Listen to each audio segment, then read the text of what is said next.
বড়দি। তুইও সবসময় ওই কথা বলিস সেজে বউ। 5টা বাসন এক জায়গায় থাকলে ঠোকাঠুকি লাগবে। তুমি হাঁ করে গিলছো কি? যাও না কাপড়গুলো কেচে দিয়ে এসো না। সাবান নেই। নেকু জানো না সাবান কোথায় থাকে? ওই সবার ঘরে আছে, আলমারিতে নিয়ে যাও। দৃশ্যগুলো দেখুন, খুব চেনা লাগছে না? যেন আমাদেরই চারপাশের কোনো এক মধ্যবিত্ত পরিবারের প্রতিচ্ছবি। বলাই দাসের লেনের এই বাড়িটিতে অভাব হয়তো অর্থের নয়, অভাব ছিল বোধের। এখানে সবাই আছে, অথচ কেউ নেই। প্রত্যেকে নিজের নিজের স্বার্থের গণ্ডিতে বন্দী। বাড়ির বাতাস এখানে ভারী হয়ে আছে অবিশ্বাস আর অসহিষ্ণুতার বিষে। একে অপরের প্রতি দোষারোপ, খিটখিটে মেজাজ আর অকারণ চেঁচামেচি। একেই কি আমরা আধুনিক ভাষায় টক্সিক এনভায়রনমেন্ট বলি না? যেখানে একান্নবর্তী পরিবার ভেঙে হয়ে যাচ্ছিল শুধুই অন্নবিহীন এক যন্ত্রণার কারাগার।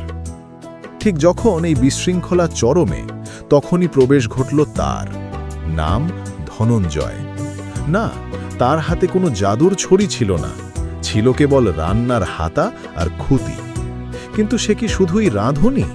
না, আধুনিক ম্যানেজমেন্টের ভাষায় যদি বলি, তবে তিনি হলেন একজন ক্রাইসিস ম্যানেজার, আর দর্শনের ভাষায় একজন জীবন শিল্পী। সে এসেই বুঝেছিল এই বাড়ির অসুখটা শরীরে নয়, অসুখটা মনে। আর সেই মনের অসুখ সারাতে সে অস্ত্র হিসেবে বেছে নিল দুটো জিনিস: সুস্বাদু খাবার আর মিষ্টি ব্যবহার। মাংসের কোপ্তাটা মাংসের কোপ্তা না ছোট বাবু, আজ তো নিরামিষ, ওটা কাঁচকলা কোপ্তা। ধনঞ্জয় জানতেন পেটে খেলে পিঠে সয়, কিন্তু তার রান্নায় শুধু মশলা ছিল না, ছিল এক অদ্ভুত মমতার স্পর্শ। সেই বাড়িটাকে একটা মেশিন থেকে হোমে রূপান্তরিত করেছিল।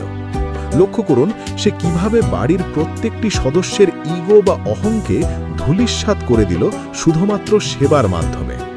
সে শিখিয়েছিল কাজ ছোট বা বড় হয় না, কাজকে ভালোবাসলে সেটাই হয়ে ওঠে শিল্প। যে বাড়িটা ছিল একটা কুরুক্ষেত্র, ধনঞ্জয়ের ছোঁয়ায় সেখানে নামল শান্তির বাড়িধারা। মানুষগুলো বদলায়নি, বদলে গেল তাদের দেখার দৃষ্টিভঙ্গি। এটাই তো ধনঞ্জয়ের ম্যাজিক।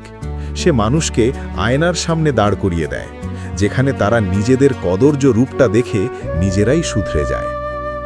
সব যখন ঠিক হলো, সব যখন সাজানো হলো, তখনই সে চলে গেল। কেন? কারণ ধনঞ্জয়েরা কোথাও স্থায়ী হয় না, তারা নদীর মতো বয়ে চলাই তাদের ধর্ম। সে তো মায়ার বাঁধনে জড়াতে আসেনি, সে এসেছিল মায়ার বাঁধনগুলো শক্ত করে দিতে। সিনেমার শেষে সে যখন ওই মেঠো পথ ধরে একা হেঁটে চলে যায়, তখন আমাদের বুকের ভিতরটা হু হু করে ওঠে।